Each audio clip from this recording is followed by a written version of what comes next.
Vamos então aqui fechando a nossa semana com o nosso estudo do livro Fonte Viva. O nosso texto de hoje é o número 143, Acorda e Ajuda. Um texto, uma mensagem bastante sugestiva para nós, principalmente na realidade que nós vivemos hoje. Uma realidade que tem mostrado para nós, talvez como consequência dessa fase de transformação que o nosso mundo vem sofrendo, não apenas o nosso mundo, porque dá a impressão de que nós falamos de alguma coisa relacionada com a matéria, mas nós falamos, na verdade, ou uma mudança também institucional. Só que muito mais do que isso, nós falamos de mudanças individuais. E nós estamos sendo forçados a perceber um comportamento individualista que durante muito tempo nós viemos trazendo no nosso modo de viver. E esse modo individualista, hoje, vem cobrar o seu preço. É um valor alto, um valor que se mostra através de sofrimento, através de um egoísmo cristalizado no coração da grande maioria das pessoas, um egoísmo que se retrata através das guerras, da destruição, de toda essa corrupção que nós vemos hoje. Falamos uma corrupção sistemática em todo o nosso planeta, onde todo mundo pretende se beneficiar individualmente em detrimento da necessidade do outro. Mas o detalhe, Hermes, que muito mais do que se não pagar tem juros, o detalhe é que nós não estamos conseguindo pagar. Então, na verdade, nós estamos sofrendo hoje todo esse acúmulo de um comportamento que sempre foi dito, muito antes de Jesus até, mas em especial para nós do mundo ocidental, essa mensagem que se tornou muito mais ostensiva a partir do momento em que a mensagem cristã começou a se difundir e se transformar para nós como uma orientação para nos falar sobre o nosso estilo de vida. Então, sempre ouvimos falar amor ao próximo, amor ao Deus, amor a Deus, Amar ao próximo como a si mesmo. Então, amar a Deus, amar ao próximo, amar o próximo, amar a nós mesmos. Uma mensagem difundida gerações após gerações. Nós estamos acompanhando essas gerações, porque nós fizemos parte de muitas delas, uma mensagem que vem sendo retransmitida. E aí então, nessa fase, onde nós vemos tanto sofrimento, tantas angústias, é exatamente o momento em que essa semente do egoísmo que foi plantada no passado, hoje ela começa a dar seus frutos. Frutos que são amargos, que são espinhosos, que são para nós prejudiciais e que nós temos que colher. Alguns, uma colheita mais difícil, outros uma colheita menos difícil, mas todos nós vivemos isso ainda. Tanto é que nós estamos aqui. Aquele que pudesse dizer, não, eu não sou assim, nós poderíamos olhar e falar assim, o que você está fazendo aqui então? Salvo se for um grande missionário, ele faz parte desse mesmo grupo, faz parte dessa mesma comunidade. Então hoje nós temos essa mensagem de Emmanuel, acorda e ajuda. Ela já traz para nós, a partir dessa introdução que nós fizemos, ela já traz para nós uma mensagem clara da necessidade que nós temos de nos transformarmos com o principal objetivo de evitar que esse sofrimento se perpetue na nossa vida individual, na nossa vida comunitária e na nossa vida planetária como um todo. Arnaldo colocou, estamos em momentos dificultosos de ajuste, de desequilíbrio, mas esse momento está recheado de coisas maravilhosas, de autoconhecimento e inúmeras oportunidades. É aquilo que a gente pensa, né, Arnaldo? Desse sofrimento todo, vem certamente o aprendizado. Infelizmente é um aprendizado que veio através da dor. Como nós lembramos, né, uma experiência que nós vamos adquirindo pelo amor ou pela dor. Somente agora, talvez a gente poderia colocar das nossas 2 últimas ou 3 encarnações, é que nós começamos a ter uma percepção diferente das coisas. Então nós estamos errando menos, o que já é algo significativo para nós. Os nossos erros já não são tão graves como no passado, e isso para nós já é um grande benefício, porque se o erro é menor, a dor é menor. Se nós estamos errando menos, significa, inversamente proporcional, que nós estamos acertando mais. Então significa que a nossa colheita tem sido também uma colheita positiva, aquém daquilo que nós necessitamos para alcançarmos de fato esse estado de felicidade. Mas certamente muito melhor, muito além daquilo que nós vivíamos no passado. Então essa mensagem, como dissemos há pouco, fala exatamente isso. O momento do despertar, e esse despertar traz como consequência um despertar baseado nesses ensinamentos que nós aprendemos a partir da mensagem de Jesus.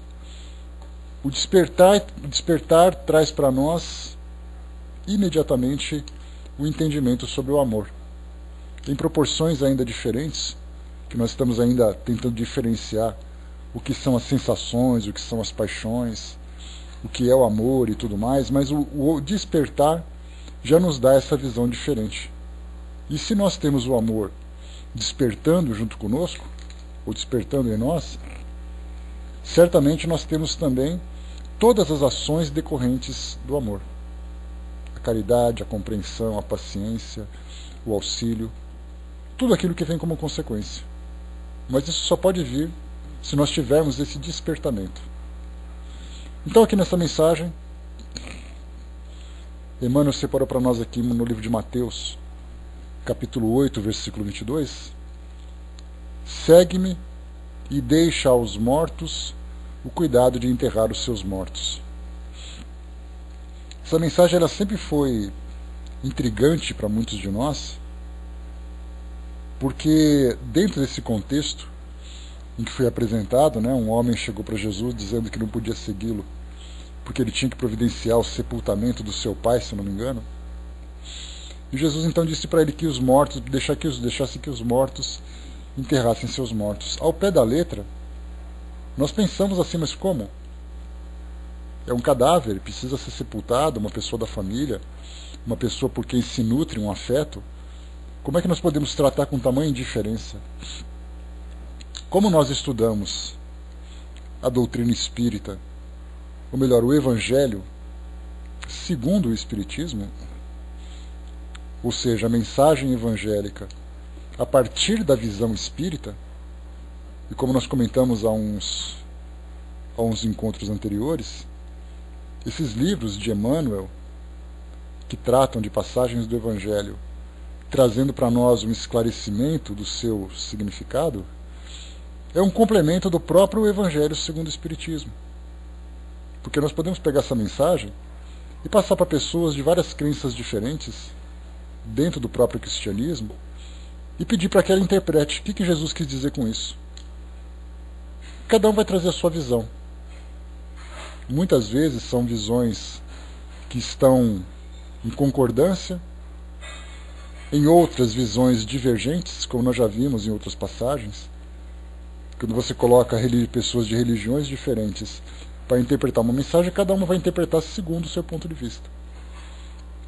Então essa mensagem para nós, segundo o Espiritismo, traz um entendimento que vai muito além daquilo que a matéria apresenta para nós.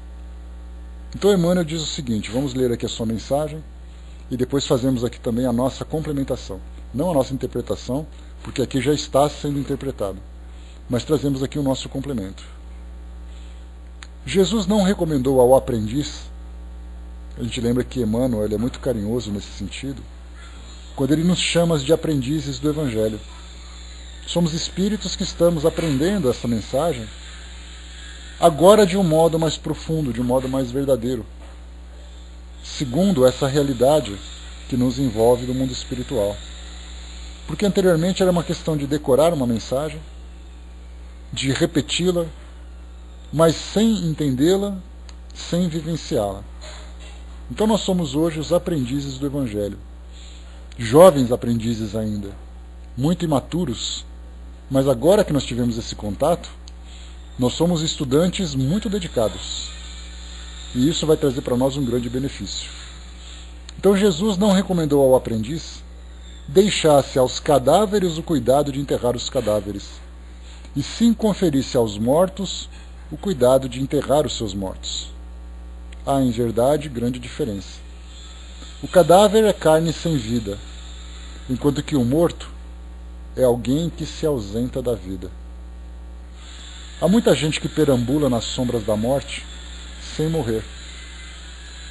Trânsfugas da evolução, ou seja, aqueles que fogem da evolução, cerram-se entre as paredes da própria mente, cristalizados no egoísmo ou na vaidade, negando-se a partilhar a existência comum. Mergulham-se em sepulcros de ouro, de vício, de amargura e ilusão. Se vitimados pela tentação da riqueza, moram em túmulos de cifrões. Se derrotados pelos hábitos perniciosos, encarceram-se em grades de sombra. Se prostrados pelo desalento, dormem no pranto da bancarrota moral. E se atormentados pelas mentiras com que envolvem a si mesmo, residem sob as lápides dificilmente permeáveis dos enganos fatais. Aprende a participar da luta coletiva. Sai cada dia de ti mesmo e busca sentir a dor do vizinho, a necessidade do próximo, as angústias de teu irmão e ajuda quanto possas. Não te galvanizes na esfera do próprio eu.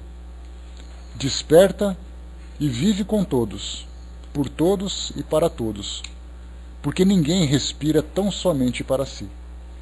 Em qualquer parte do universo somos usufrutuários do esforço e do sacrifício de milhões de existências. Cedamos algo de nós mesmos em favor dos outros, pelo muito que os outros fazem por nós. Recordemos desse modo o ensinamento do Cristo. Se encontrares algum cadáver, dá-lhe a bênção da sepultura, na relação das tuas obras de caridade. Mas em se tratando da jornada espiritual, deixa sempre aos mortos o cuidado de enterrar os seus mortos. Então aqui nessa mensagem nós tivemos um simbolismo muito significativo, quando se fala, por exemplo, que morto é alguém que se ausenta da vida. Há muita gente que perambula nas sombras da morte sem morrer. Essa morte a que Emmanuel se refere é essa morte da presença, a morte da participação, a morte da utilidade. Dentro desses 4 campos a que Emmanuel se referiu, ele falou sobre a riqueza, falou sobre o vício, falou sobre a amargura e sobre a ilusão. Muitas vezes nós nos encontramos em muitos desses aspectos, muitas vezes todos juntos, ou muitas vezes apenas em um, mas suficientemente para nos classificar como um desses mortos que não conseguem se ver dentro de uma comunidade em que ele depende de todos, mas nem todos podem depender dele. Os vícios da riqueza, por exemplo, como foi colocado para nós aqui por Emmanuel, ele diz assim: se vitimados pela tentação da riqueza, moram em túmulos de cifrões. Ele coloca então aqueles que cedem à tentação da riqueza, do consumismo, do materialismo, daquela sensação de poder pelo fato de dispor de recursos, ele classifica como vítimas, que nada mais é também do que uma própria ilusão, que se deixa levar pelas sensações, pelos prazeres, não apenas prazeres físicos, mas não tem aquele prazer de um indivíduo levantar a ponta do nariz, olhar de cima para baixo para as pessoas e mostrar que é mais poderoso? Esse é um poder que vicia. É um poder que ilude, que intoxica a consciência, a mente de qualquer pessoa. E ai de nós, que caímos nesse tipo de tentação. Então a riqueza para nós no mundo de hoje, em que nós somos constantemente estimulados pelo consumismo, muitas vezes eu não falo de uma riqueza patrimonial. Muitas vezes eu falo da vontade que eu tenho de consumir alguma coisa, de possuir alguma coisa. E eu trabalho em função desse objetivo. Desgasto o meu corpo físico, desgasto as minhas relações, desgasto o meu potencial profissional e pessoal, porque o meu objetivo é ganhar dinheiro para comprar aquela coisa. Para comprar uma televisão, para comprar uma roupa, para comprar um relógio, um celular, um perfume, uma casa, não importa o tamanho. Porque a conquista que cada indivíduo vai ter vai, sem dúvida nenhuma, de acordo com o seu potencial, com a sua capacidade de conquistar aquilo. Mas muito mais grave do que aquilo que ele conquista é a forma como ele se doa para essa conquista. Algumas vezes alguém, para comprar um imóvel, faz um trabalho muito mais equilibrado do que alguém que se desgasta para comprar um telefone celular. Porque a sua fixação é tão grande que ele faz sacrifícios que ele nem se dá conta, em virtude de uma necessidade de consumo. E o nosso mundo hoje aprendeu isso. Aprendeu não, ensina isso, né? Vivemos em função das nossas necessidades. O nosso próprio sistema econômico do nosso mundo hoje se desenvolveu em cima dessa plataforma da produção e do consumo. É assim que nós geramos as nossas riquezas. Um país vai se tornar mais rico quanto mais ele produzir e mais ele vender. Nós não conseguimos encontrar ainda uma outra forma. Eu até apresentei há um tempo atrás,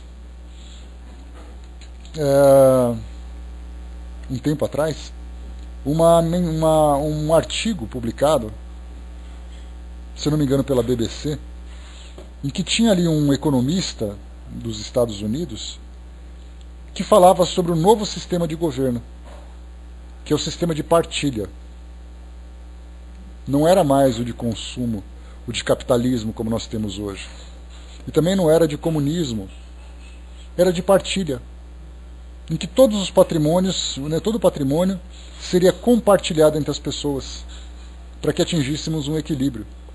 Mas isso vai completamente contra aquilo que nós estamos vivendo hoje. Um grave problema que nós enfrentamos. Então, para que nós saiamos dessa ideia do apego à matéria, do apego ao produto, nós temos que mudar a nossa forma de viver. Algo que nós ainda não conseguimos fazer. Durante tanto tempo, durante tantos séculos, a humanidade viveu em função desse modo de viver. Produzir, consumir e gerar riquezas. A ideia do mundo espiritual, em que você se beneficia apenas daquilo que é necessário, se satisfaz com aquilo que é necessário e deixa aquilo que é o supérfluo, aquilo que é o excedente, guardado para quem precisa, essa é uma mentalidade que nós não aprendemos ainda. O mundo espiritual não foi devidamente esclarecido para a esmagadora maioria da população mundial. É apenas um objeto de fé. Mas enquanto se torna um objeto de fé, eu necessito viver nesse mundo de acordo com as suas regras. Regras de consumo, regras de geração de riquezas. Tudo isso vem em função do quê? Daquele egoísmo que foi semeado no passado, que eu comentei com vocês há pouco. A mensagem se chama Acorda e Ajuda. Para dizer que nós temos que acordar e ajudar, significa que nós estávamos dormindo e não ajudando. Dormindo e isolados. E foi nessa condição, ou nessas condições, que nós vivemos até então. E somente agora a gente começa a despertar. apesar dessa mensagem já estar sendo difundida há muito tempo. Então o nosso modo de viver precisa ser repensado. E até para nós é um grande desafio. Porque nós aprendemos que o conforto é prazeroso, nós aprendemos que o conforto traz para nós um certo status, não aquele grande status, sim, um adormecimento espiritual, um adormecimento de consciência, de entendimento. Daí que nós temos então a grande dificuldade de agir de um modo correto, de acordo com essas leis superiores que nós estamos aprendendo. Porque mesmo nessa dormência, nós estamos agindo, só que agindo egoisticamente. O Chiquita colocou um pouco mais antes que a gente tinha conversado, e esse aprender tem muitas facetas, não apenas ler, mas também outras coisas como observar, sofrer, amar e absorver tudo isso, né? Esse aprendizado vem muito mais. A gente tem que sair um pouquinho desse aprendizado acadêmico e começar a aprendizado moral. Esse é o nosso grande desafio. E para esse aprendizado moral, nós temos ali então que passar por um processo de transformação muito profundo. Algo que nós ainda não conseguimos compreender. André colocou, né, tal como aquele pai ou mãe que está tão ausente em família para angariar bens materiais que não conhecem seus filhos. E daí todas as consequências que nós vemos hoje. Porque é interessante, né, André? A gente começa a ver assim o pessoal da nossa geração, a partir dos 40 anos de idade, Cindizinho não se encaixa nessa faixa ainda. Então, a partir dos 40 anos de idade, quando a nossa sociedade vivia de uma forma diferente da atual, em que a mãe era uma dona de casa e o pai saía para trabalhar. Seja de uma forma positiva ou não, né, trabalhando bem ou trabalhando mal, conseguindo sustentar bem a família ou não sustentando, mas era assim que funcionava. Grande maioria das famílias. A mãe ficava em casa, acompanhando os filhos, cuidando da escola, fazendo ali os afazeres domésticos, né? Daí aquela ideia de que lugar de mulher é em casa e lugar do marido é no trabalho. Sempre foi assim. Mas com essas mudanças que foram nos acompanhando dessas últimas décadas, primeiro a necessidade da própria emancipação da mulher de buscar o seu espaço. Então começaram a estudar, começaram a trabalhar, começaram a almejar objetivos que até então não se pensava. Depois um outro processo que aconteceu foi exatamente a mudança no nosso próprio mundo, apresentando muitas dificuldades que forçaram as famílias a se reajustarem para tentar se sustentar. Daí então, muitos pais e muitas mães começaram então a saírem juntos para sustentar a família, deixando os filhos aos cuidados de outros familiares, de funcionários que são contratados, ou mesmo soltos. Contratando, por exemplo, escolas, academias, cursos, clubes, para ocupar o tempo dessas crianças, enquanto eles trabalham ou em busca dos sonhos, ou pela necessidade a que foram forçados.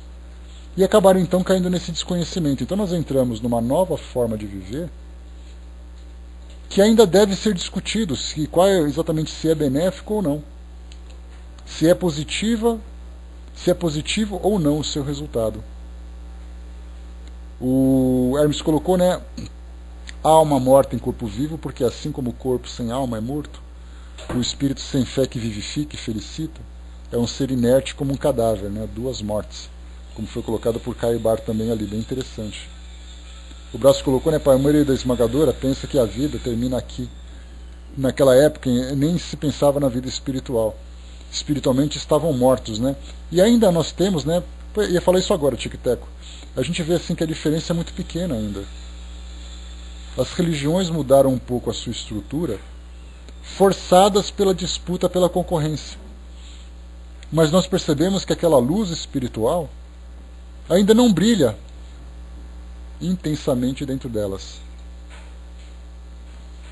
E ainda se mudaram, mas não se transformaram. Mudaram seu jeito de agir, mas não se transformaram, saindo de instituições terrenas instituições seculares para instituições espirituais, que era exatamente a sua função. Muito bem, saímos então dessa parte da riqueza e entramos então na parte dos vícios, que também temos ali muitos mortos em função desses caprichos para uns, doenças para outros, mas que certamente o vício nos torna dependentes de alguma coisa, tirando a nossa liberdade de ação. Porque eu só posso agir se essa minha tendência, se essa minha limitação me permitir. Então eu não posso fazer tudo o que eu quero, a menos que essa necessidade seja satisfeita. E essa necessidade para nós, esse vício, ele acaba nos atingindo numa série de aspectos da nossa vivência. Biologicamente, socialmente, psicologicamente, espiritualmente também. O mundo com muitos vícios. Nós temos uma grande preocupação, a partir da nossa visão científica, de entender os vícios como doenças. Aí falamos sobre drogas, falamos sobre sexualidade, distúrbios emocionais, psíquicos. Mas e os vícios de comportamento? Aqueles que não são catalogados e nem apresentam sintomas tão graves como esses que as nossas ciências hoje estudam, mas que nos afetam diretamente. O vício de vivermos individualizados, o vício de vivermos fantasias, o vício que nós temos de sermos críticos, agressivos.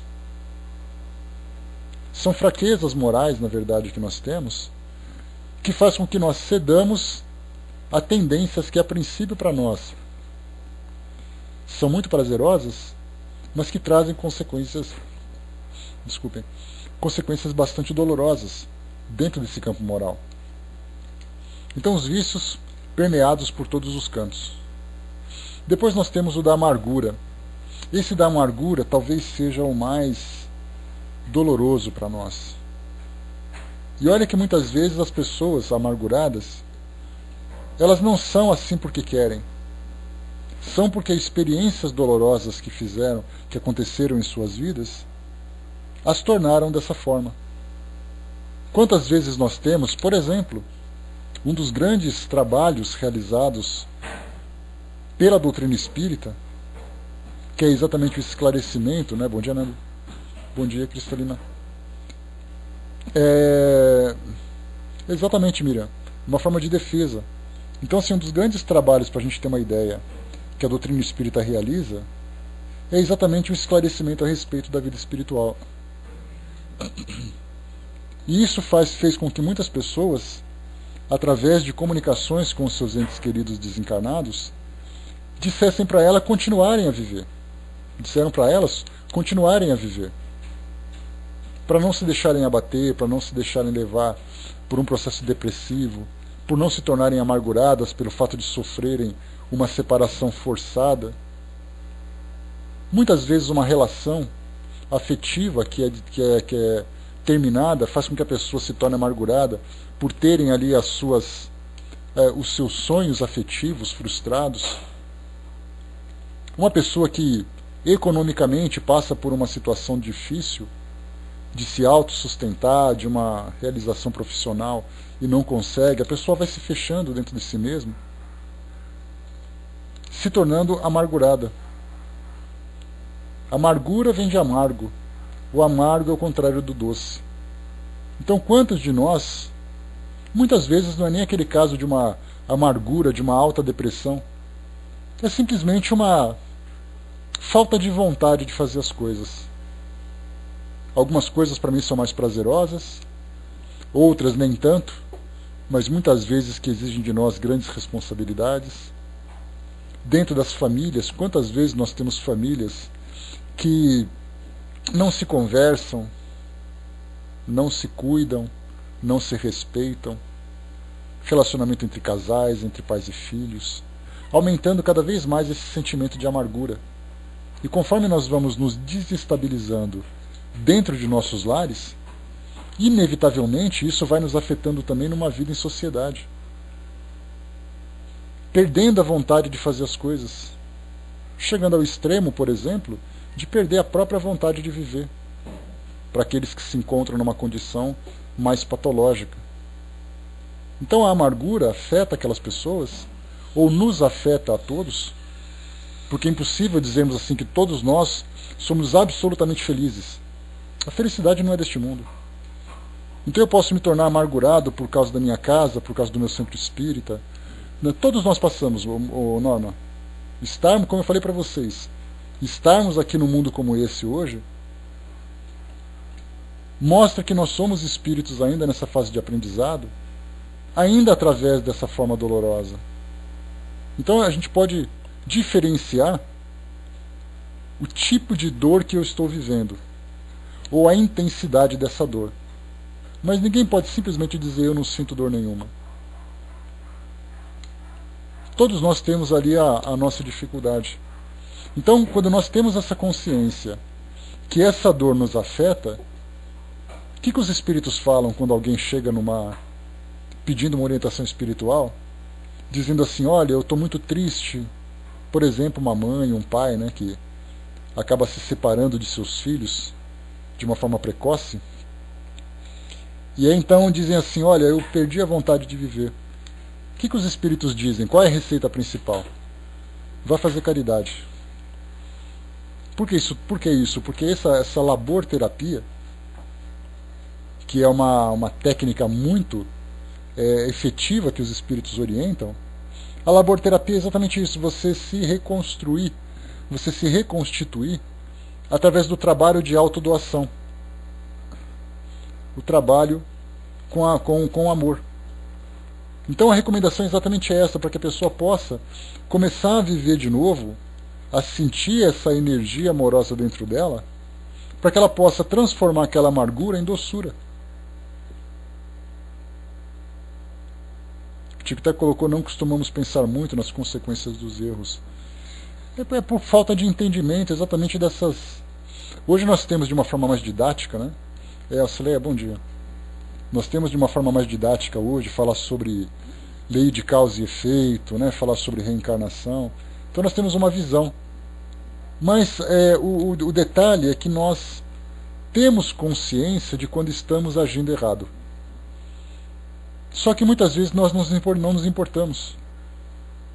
Porque nós sentimos então aquela amargura, aquela tristeza dentro de nós, que quando surge uma oportunidade de uma suposta felicidade, de um suposto momento de prazer, a gente arrisca e vê no que dá. Mesmo sabendo que isso no futuro pode dar errado. Então assim, a gente sabe que é errado, mas a gente não projeta para o futuro próximo, médio ou distante, a dor que nós vamos sentir. Exatamente por essa falta de entendimento. Então nesse caso a gente tem aqui essa parte da amargura, talvez seja desses 4 pilares que foram apresentados por Emmanuel, falta ainda a ilusão de sermos aquilo que nós não somos, a ilusão de termos aquilo que nós não temos, a ilusão de fazermos aquilo que nós não podemos fazer, vivermos fantasiando, vivermos criando aquele mundo de ficção, nos tirando dessa realidade que nos chama às responsabilidades. Então, a riqueza, o vício, a amargura e a ilusão, a amargura talvez seja para nós a mais difícil de trabalhar, porque é algo que vem minando gradativamente. É algo que vai tirando de nós aquela vontade, aquela força de continuarmos produzindo. É aquele, vamos fazer uma comparação, se nós temos aquele fluido vital que dá vitalidade para o nosso corpo físico, e por isso que a gente sabe que conforme a idade vai avançando, essa nossa vitalidade vai diminuindo. Exatamente porque esse fluido também vai diminuindo. Então a energia que um jovem possui, não é mais a energia que um idoso possui. Porque biologicamente, e ultrapassando a matéria fluidicamente também, energeticamente, essa nossa energia vai diminuindo. Mas conforme a gente vai passando por situações que nos afetam moralmente, afetam o nosso ânimo, afetam as nossas emoções, afetam a nossa disposição, nós vamos tendo de uma forma precoce esse desgaste, tirando de nós exatamente essa vontade de crescer, essa vontade de aprender. E é aí que a doutrina espírita é para nós extremamente valiosa, porque ela fala exatamente sobre a nossa existência hoje como uma etapa, e não como um curso definitivo. Você começa e depois você termina, e aí depois você vai para o seu destino final. Para nós é uma continuação. A forma como nós estamos vivendo hoje, não importa em que etapa da nossa vida, vai trazer para nós um desdobramento futuro que nós temos que construir bem agora para aproveitar depois. Então, mesmo que nós passemos por dificuldades, nós temos essa motivação. Sabemos que a dificuldade vem para nós como aprendizado, como uma oportunidade de correção do passado, e ao mesmo tempo nós sabemos que, vencendo essas lutas, estamos construindo um futuro melhor. É como se a doutrina nos colocasse numa ilha cheia de nuvens, muita névoa, e de repente, por causa dela, essa névoa começa a se dispersar. E a nossa visão, limitada apenas àquele nosso pequeno espaço, começa a se ampliar para o horizonte em todas as direções. Vemos o antes, vemos o agora, vemos o depois. E isso para nós é um aprendizado importante. Exato. Essa vida eterna é uma vida... Porque é aquela história, Tico-Teco, é aquela visão dogmática que se tem de vida eterna contemplativa, ou uma vida eterna de pleno sofrimento. Não uma vida eterna de produção, de evolução, de crescimento. É isso que nós aprendemos. Sabemos que essa eternidade significa um caminho longo de trabalho e crescimento. E por isso, mesmo com as dificuldades que nós enfrentamos hoje, nós sabemos que continuamos nessa estrada que nos leva para esse crescimento. O Brás colocou, tem velho que quer ser jovem e malha demais prejudicando coronários do coração. Olha, Brás, sabe o que acontece? É aquela tendência que nós temos. Muitas vezes, ou jovem ou velho, ou jovem ou idoso, ele quer aproveitar os prazeres que a vida oferece, e por isso ele faz aquele trabalho de manutenção, não para que ele possa se tornar produtivo, mas para que ele possa ter uma vida prazerosa. Então ele faz a coisa certa para o objetivo errado. Beleza, Cinzinha, obrigado. Só que sempre vai haver aquela grande frustração. Porque por mais que ele faça, tentando viver essa felicidade em função dos prazeres que ele deseja conquistar, ele nunca vai ficar satisfeito. E aquilo que para ele era prazer, vai se tornar, na verdade, um grande tormento. Então, de tudo aquilo que nós fazemos aqui na nossa vida, é importante a gente focar, para já finalizarmos aqui o nosso estudo, nessa nossa produtividade. Diz aqui para nós, nessas últimas passagens do texto: desperta e vive com todos, por todos e para todos, porque ninguém respira tão somente para si. Em qualquer parte do universo, somos usufrutuários do esforço e do sacrifício de milhões de existências. Cedamos algo de nós mesmos em favor dos outros, pelo muito que os outros fazem por nós. E recordemos desse modo o ensinamento do Cristo. Então, essa morte moral, essa morte de ânimo, de disposição, a gente lembra, a gente pode até fazer uma conjunção de ideias trazidas por Jesus, quando ele falava da ressurreição. Todos nós podemos, a partir dessa morte que estamos vivendo, viver essa ressurreição.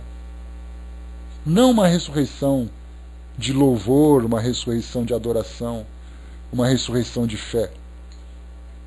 Mas, na verdade, uma ressurreição de ideias, de consciência, de transformação interior.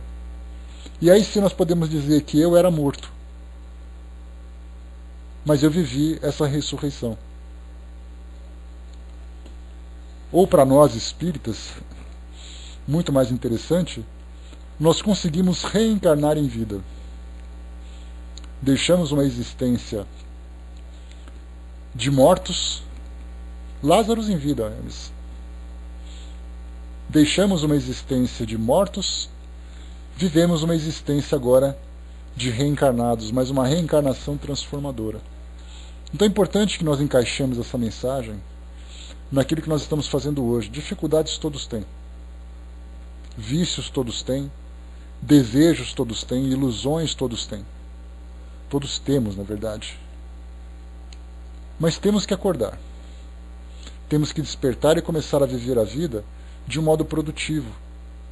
E eu nunca vou conseguir ser produtivo, de fato, se essa produção for voltada exclusivamente para mim. Ou voltada exclusivamente para os meus interesses. É como se eu pegasse assim, olha, eu sou uma pessoa que trabalho muito para a caridade, mas eu só faço caridade para quem eu quero. Então, de um lado, inconscientemente, ele se torna parte de uma grande engrenagem. Mas em termos de evolução individual, ele é um pobre coitado egoísta, morto em vida, que não se deu conta que essa produção só vai ter sentido se ela for distribuída, ela não for restrita. Então tudo aquilo que nós fazemos de bem e de bom tem que ser distribuído para aqueles que precisam, não para aquele que nós queremos. Essa é a mensagem que nós temos hoje. Acordar e ajudar. O despertamento faz com que nós tenhamos consciência dessa realidade que nós estamos vivendo. A consequência do despertamento vem exatamente essa vivência desse sentimento de amor, que se desdobra em várias outras ações que envolvem o nosso mundo. É essa transformação que nós veremos no nosso mundo. Não é a transformação material, não é a transformação institucional, mas é uma transformação fundamentalmente individual. E para nós que falamos sobre isso, debatemos sobre esse tema, nós estamos nos esclarecendo cada vez mais. Agora, obviamente que nós precisaremos vivenciar isso dentro da nossa realidade. Começar a analisar exatamente de que forma que eu me entendo como um ser produtivo. Não temos aqueles depoimentos de espíritos que chegam para nós e dizem assim, olha, eu estou sofrendo muito aqui no mundo espiritual porque eu fazia muito e achava que era importante. Mas eu percebi que esse muito era muito para mim, mas era pouco para aqueles que precisavam. Então a gente tem que começar a vivenciar essa nova ideia desse despertamento que nós estamos tendo agora e transformar isso em ação. Uma ação que não seja discriminatória, uma ação que não seja interesseira e restrita, mas uma ação que seja universal e que seja partilhada dentro das nossas possibilidades. Gradativamente a gente vai conseguindo essa transformação. Mas é necessário dar o primeiro passo. E esse primeiro passo tem que ser também na direção certa. Então, pessoal, fechando por aqui o nosso estudo de hoje. O nosso texto Acorda e Ajuda fala exatamente